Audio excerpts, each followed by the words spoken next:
Hello, everybody. Welcome back to the podcast. And if you're new here, it's so nice to meet you. I'm your host, Shreya Raju, and today we're going to jump into a lot of new things. So, if you have a sharp eye, you might have noticed that there's a little difference in the title of the podcast, which is a little bit strange. This podcast was previously named Room to Breathe, which is a name that I came up with by myself. Unfortunately, I was unaware that there is another amazing podcast by the same exact name. So, me and the owner of the other podcast have chatted about it, and to avoid any confusion, I've made a slight name change to mine. So now it's going to be called Room for Growth. Four, as in the number. So, I think that really embodies the goal of this podcast really well. So, welcome to Room for Growth. We have one more change that I want to be introducing today. I'll actually be interviewing someone today. You can come in now. Hey everyone.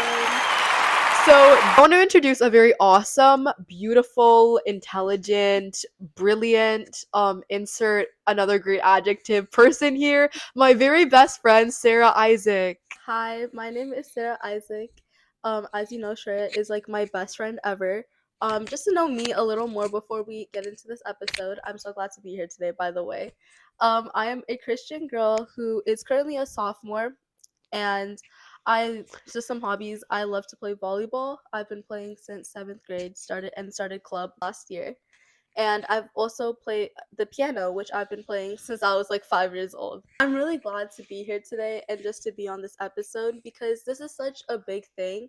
Because I feel like I was able to see this firsthand, just like this podcast grow. Because we went on a little, just to backtrack, back in September of 2024, me and Shreya were on a little trip. It was like a little weekend trip to Lake Tahoe. And in that trip, With our church, yeah. with our church friends, yeah.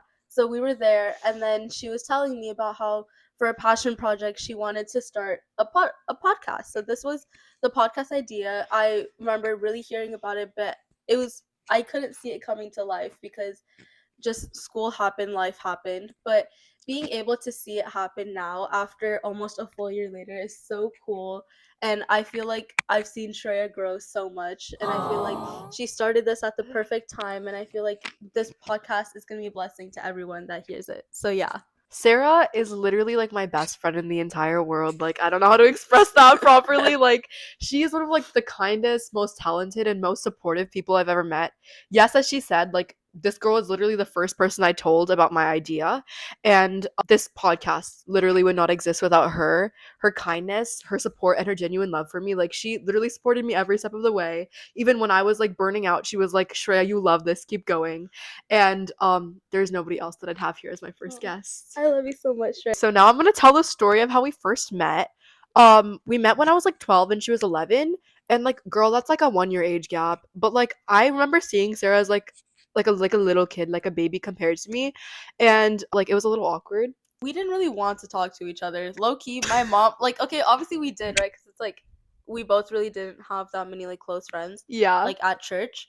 And then my mom was like, Sarah, go talk to her, go hang out with her. She's by herself. Bruh. So, and I remember I didn't know what to say. We didn't know. It was so awkward. But yeah, and now we're like, I think like inseparable. yeah, literally.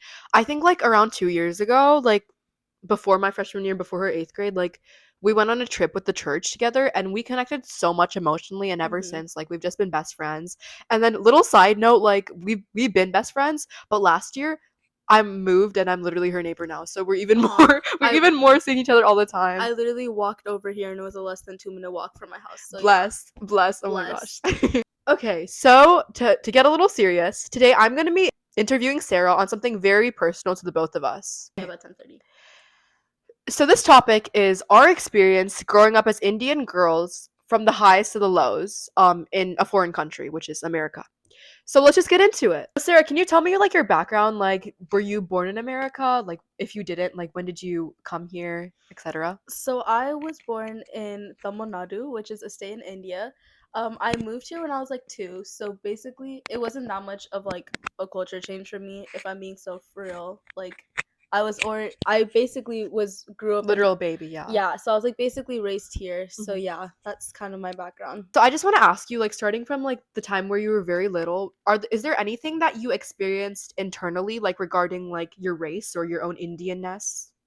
Okay, so that's a really good question. I feel like internally, if I start when I was younger, I definitely don't think I struggled with that as much as maybe other people did. I never really hated myself for my culture, for my race. However, with societal standards and societal beauty standards, I feel like when I was younger, the best example I could say is when I had like my characters on like any video game, I would always make them have lighter skin than I do actually do, or I would make the characters have straight hair, which I don't know if you guys know I have curly hair. This is just straightened. I would make them have straight hair, lighter brown hair. I'd have make them lighter skinned and stuff like that. So it's kind of like that kind of like thing that I did when I was younger. I feel like when I was younger I didn't struggle too much internally though. Mhm.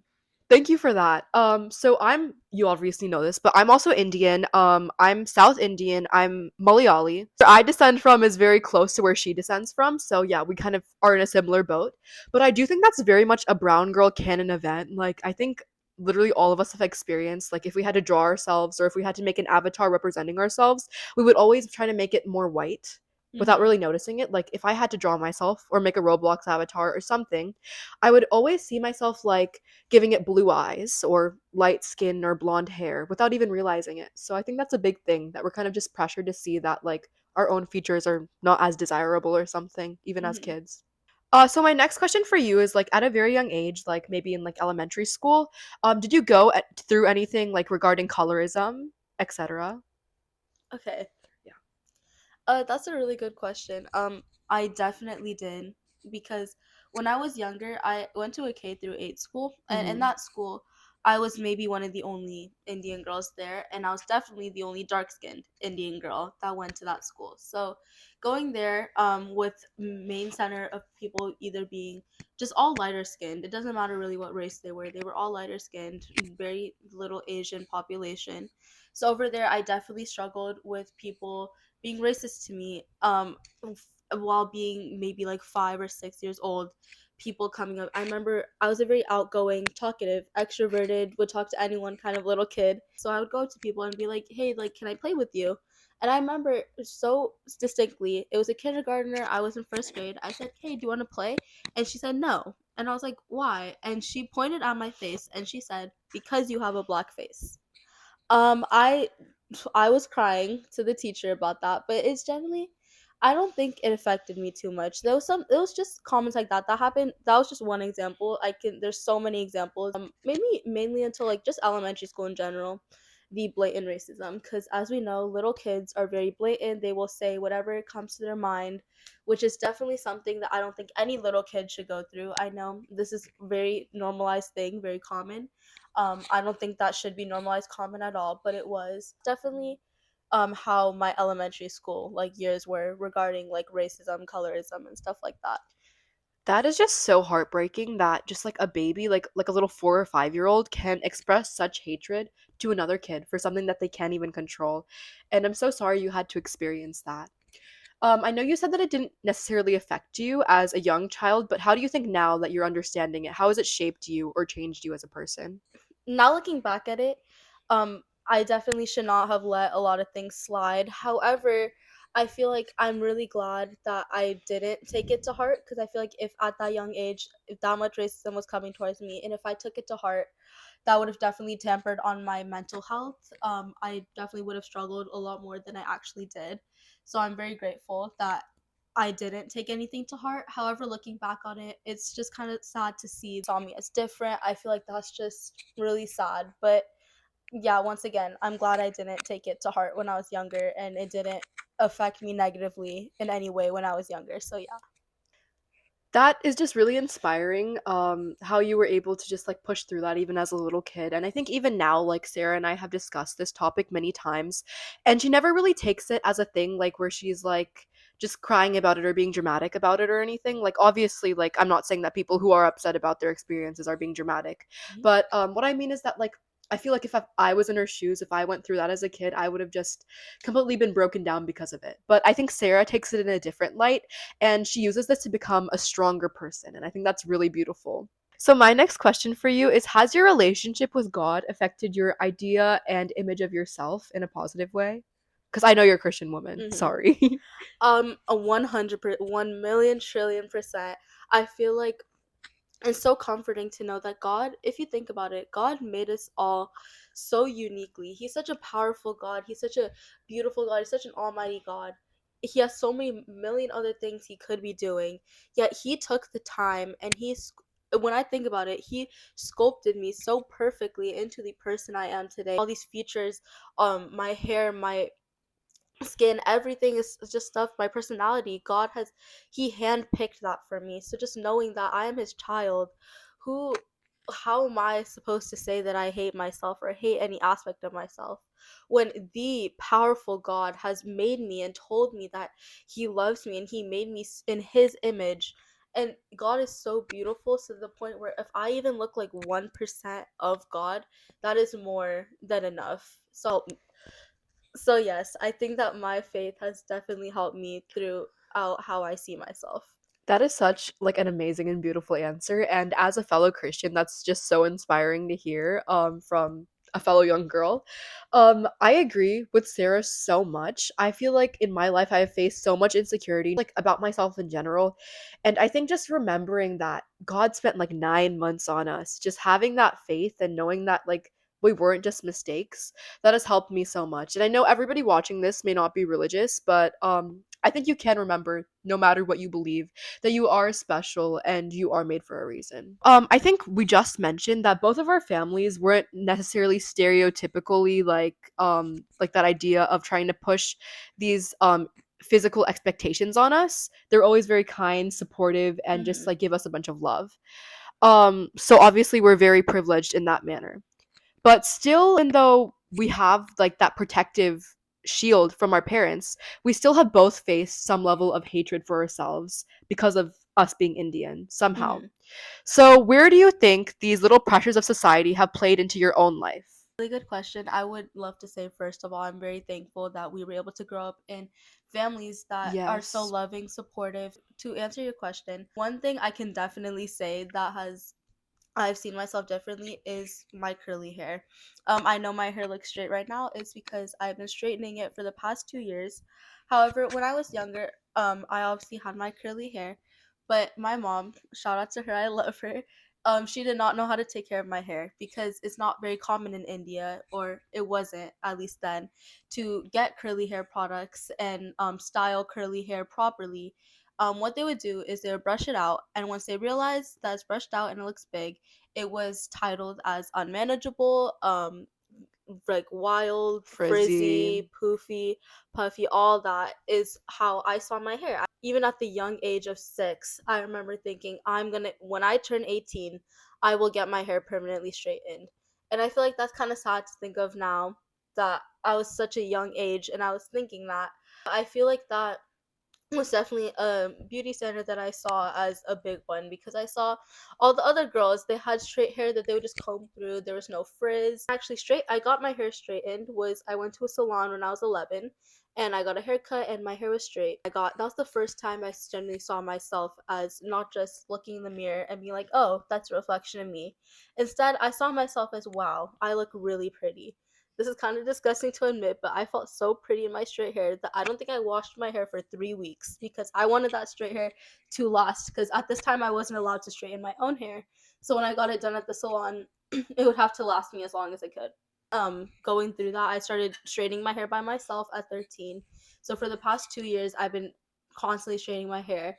I feel like now, especially this summer, I started leaving my hair curly a little more, and I've grown to love it. I love my curly hair now, and I realize that with the right care, it can look really pretty. I sound a little hypocritical because I have my straight hair right now, but it's really just out of convenience. So instead of having to do my curly hair routine every day, wash it every day, it's just easier to straighten it for now. But yeah, that's definitely a little pressure from society that played into my life for sure. Definitely agree with what you said about just like I guess the older Indian generation not really knowing how to take care of curly hair and stuff, and obviously that's nobody's fault, but I feel like that kind of plays into just like this idea of like the older Indian generations just having this internalized racism towards themselves. Like this is such a tiny thing to think about, Mm-hmm. but like if you look at it, just all of India, they're so obsessed with being lighter, not having like a dark skin tone, having like straighter hair, and just in general having features that are not Indian,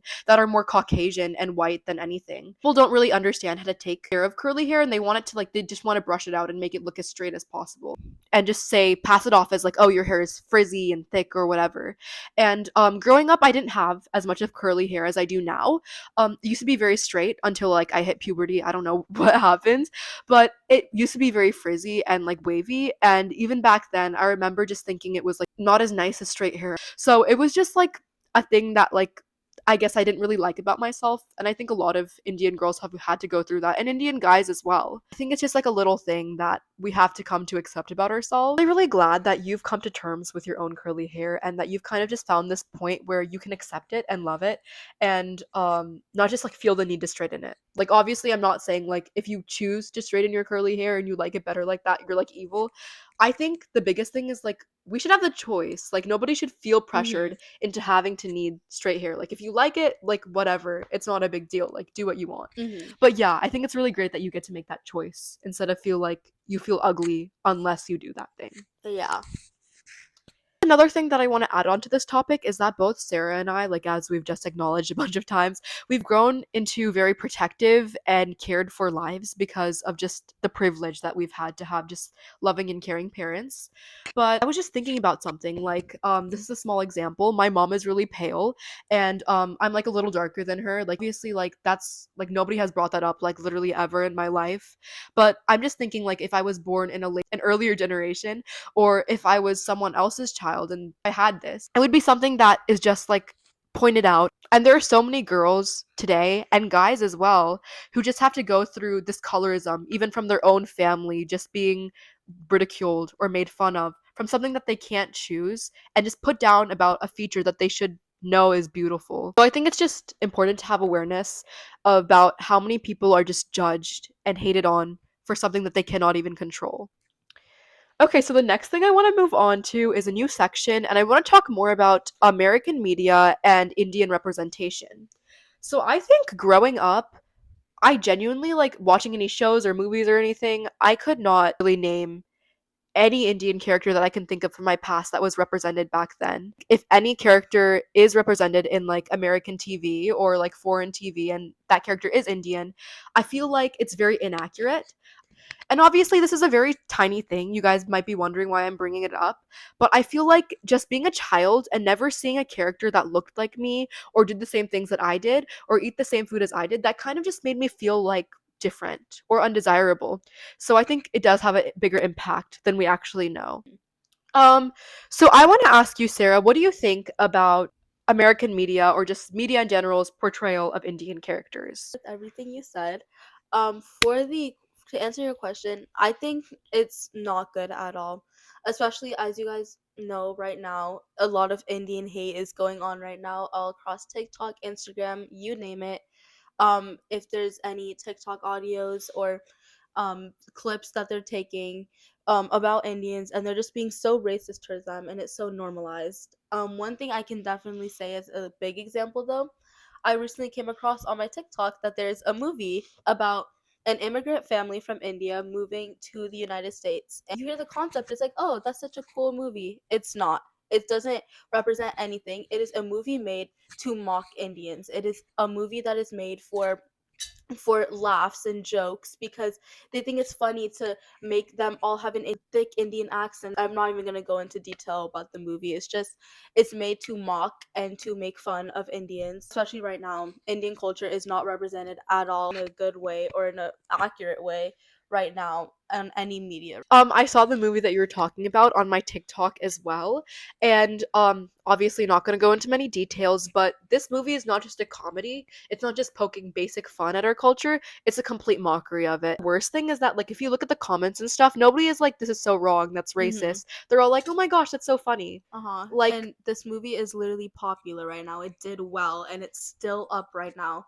Even though if this would be about any other race, the movie would be taken down so literally. fast. But as an Indian girl, what do you think about the characters that are Desi in media today? For this example, I'm going to use Never Have I Ever. It's a show that me and Shreya love.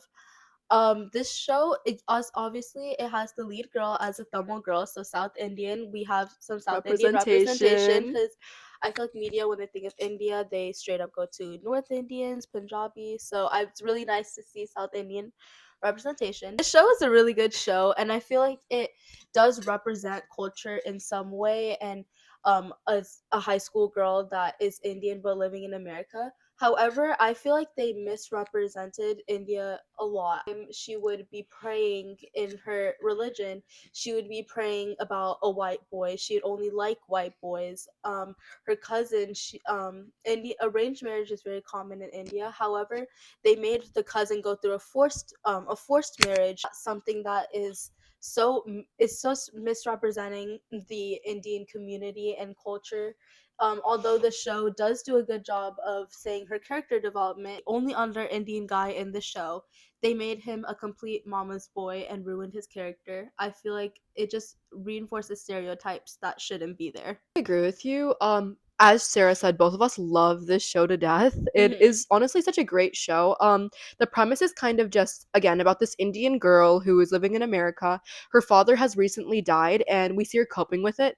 But it's Hmm. kind of just disastrous because instead of like dealing with her trauma, she tries to run away from it by distracting herself with boys. Obviously, I think it's a very beautiful show in the way that this character develops, in the way that she just grows closer to her family, etc. And I think out of everything, like all of the shows and movies I've seen of American representation of Desi culture, I feel like Never Have I Ever does get it the best. Yeah. But as Sarah said, there are still problems. Yeah, I think the main thing is that it just portrays this young Indian girl as someone who is just kind of hyper fixated on finding a white boyfriend. Now we're going to be getting into a little bit of a deeper topic. So Sarah, I wanted to ask you a bit about your experience with racism in like elementary school and I guess just like a little more detail on what happened. But I guess the best part is to start in middle school. Middle school is kind of that awkward period where you're transitioning from not really being a kid, but you're not really a teenager yet, or more grown. So in that stage, they were not blatantly like separating me from other people. However, they would start making quote unquote jokes. These jokes are not jokes at all. They're hurtful, racist comments that are trying to be played off as laughing. Um, there's so many, I can't even go into it. The best way I could possibly say this is an example. So I had one of my best friends at the time. It was really nice like in 6th grade. However, in 7th grade and 8th grade, it got so bad to the point where I couldn't have a single conversation with her without her trying to make one of these quote unquote jokes. um I feel like at first it was kind of funny. It's like, yeah, haha, like call me these names, but it just got worse and worse, like to the point where every conversation she'd try to like put stickers on my forehead and call them like she's putting a bindi on my forehead. Or she, every time she would say hi to me, if she would do like the Indian like hand like shaking, or she'll do like the head bobbing to me. Or she would just make comments about like curry, or like she would call me black. She would put her arm next to my arm and see the difference in color. And I feel like that's something that was so normalized in middle school, to the point where I didn't even realize that this was a bad thing or this was not common until I went to high school. I was very blessed to go to a high school that this is not um common at all. This is not normalized. I go to a smaller high school with a lot more South Asian people, so I feel like that's more representation. Said in the beginning of the episode, I started doing club volleyball last year. Last year was my first season, and my team was basically a bunch of rich white girls, and they have this thing called subconscious racism. Even if they don't try to leave me out, even if they try to talk to me, I'm not saying they're mean, they're very sweet girls. However, in the back of their mind, whether they know it or not, they were racist towards me. Consciously, they would leave me out from conversations. I wasn't as included. Team bondings, I wasn't really there present. On the court, they would purposely not give me they wouldn't give me the ball. And it even got me to question, like, is it really me that's the issue? Is it things I can control, like my playing, how I act, or is it my skin color? And I've come to the realization that obviously I wasn't the best player. I can play better, but that's not an excuse to just really just leave out someone. And I know it's the subconscious racism that people, I guess it comes from either the house they grow up in, the school they go to, and stuff like that. So that's definitely more a high school thing that I go through. Referring to your middle school friend, like that is just so crazy to think about. Like obviously for your elementary school experience, like those kids, they're probably learning all this weird stuff they said from their parents. Mhm. But like to think about like your friend in middle school doing that, like we were middle schoolers like 3 years ago. Like Mhm. she was not that young. She is making the conscious decision to just do that to someone she called her friend. And I'm Yeah. so sorry that you had to like face that from someone that you trusted and loved. But I definitely get what you feel about the subconscious racism. I don't play volleyball or anything, but I have felt at my high school like it's mainly like East Asian people and like white people and Latina people, just people who are genuinely generally lighter than me or just like, Mhm. you know, a different race in general. And there are times where I felt like I was being judged or just hated on for something that I was doing. And I've just thought to myself, you know, like if I was a different race, if I had a different skin color, I don't think they would hate me for this. I think that it's Mhm. genuinely coming from a place because they don't like that I'm Indian.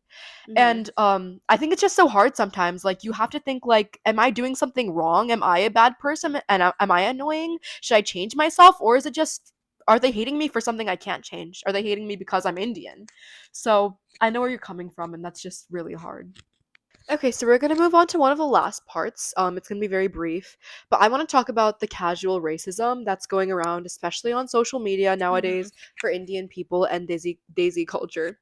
If you're not living under a rock and you're somewhere around our age, you've probably seen the Instagram reels that are completely Mhm. just like bashing and terrorizing the Indian community.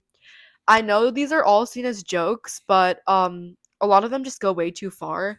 And it's honestly just really sad to see like some of my classmates and some of the people who like literally sit next to me liking every single one of these hate. Every single race experiences racism, especially like obviously every single person of color. I think that's the most painful for us as Indians is that nobody stands up for us. Nobody takes us seriously. If someone is racist, it's literally just passed off as a joke. So we see Instagram reels that are like always making fun of how we smell, how we Mhm. look, like it's saying like what's a race you'd never date? Indians, I hate Indian women, or something saying like, "Oh, in another life we'd be like fat Indian scammer men." And like Uh-huh. the comments are just laughing and Mhm. just being like that's so funny. Obviously, I'm not trying to say that no other race experiences racism. I actually know that there are so many other ethnicities out there that face a lot worse than what we do. But the thing is, if that was posted online for any other ethnicity, I feel like people would be genuinely standing up for them and saying, that's wrong. I'm going to report this. But no, literally all the comments are just like, haha, so true. I hate Yeah. Indians. And supporting the videos, liking it, reposting it, posting more content, especially the AI Indian videos where they Oh. over exaggerate everything. It's so bad now. Okay, finally, to conclude, Sarah, I hope that there are some younger brown people, Indian people that are watching this video, that we can hopefully touch. So I want to Mhm. close on a positive note, and we're going to talk about how we overcame our experiences. So let's start with you, Sarah. How do you think you've overcome slash dealt with everything you've gone through? Um, I think the best way to overcome this is really just to accept the fact that it's always going to be there. No matter what we do, people are always going to be racist because this is just how it's been. No one's ever going to stop being completely racist. There's never, racism is never going to end. Hating on culture is never going to end. It's all about the way we see it. Obviously, we can't control what race we are, how our skin color is, but we can control how we process these emotions and how we deal with situations like this. I feel like for me, the biggest thing is that I realize that if they're doing this, it's a reflection on how they were raised and their self and not a reflection of how I've been acting. And I feel like that's the best way to just think about it. Not to surround yourself with people like this and just to genuinely accept the fact that you, as long as you know you are a good person, that's all that matters. And it doesn't matter what other people try to say because it's not true. It's them reflecting their own insecurities off on you. And if they're doing that, then you are not the problem, I promise. So I feel like that's kind of the best way that I've come to terms with situations like this. How about you, Shreya? I think that's really beautiful and a really great message for especially the younger viewers who are listening. I guess for me, I just want to add, I think high school has been the hardest for me personally because I just feel like the odd one out a lot of the time, as you've Mhm. said. Again, I go to a school like where there are Indians, but a lot of my friend group and a lot of the people that are in my class are not Indian because I look different like than them. And sometimes they make comments and it's just hard to feel like the odd one out. So I think my biggest advice is just that like it doesn't matter as much as you think it does. I Mhm. know in the moment it hurts so much when like a boy or a girl or like anyone just comes up to you and says something hateful or makes you feel less than your worth just because of something you can't control. But genuinely, I guess you have to look at it from the bigger picture. I Mhm. remember in middle school, I was so hurt by things that other people said, but looking back on it now, I struggle to even remember that person's name. Like we are going to grow, we are destined for so many greater things, and we're going to get out of the situations we're in. We're going to get out of high school. We're going to get out of middle school. Wherever we feel unsafe, we're going to find a safe place later. I think the biggest thing is like just know this is a moment in time. Someday in the future, you're going to laugh at this memory and laugh at what this person was trying to make you feel because they are the really true insecure people if they're trying to make you feel like that. Loving yourself and loving your culture is beautiful. We are beautiful. Like so many beautiful traditions, so many beautiful stories, the music, the Bollywood, the food, Mhm. everything. Look at the people. Literally, Aishwarya Rai was named Miss Universe. Like Mhm. there is so much stuff in our culture that this world would not be the same without. So I think we just have to remember that. Yeah, I'm really happy that I was able to be on this podcast today, and I really hope you enjoyed this episode. And we'll see you in the next one.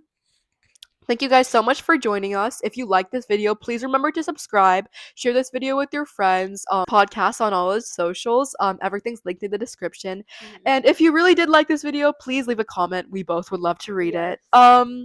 And Sarah will definitely be back here. Mhm. So make sure you get used to her. Bye, guys. Bye.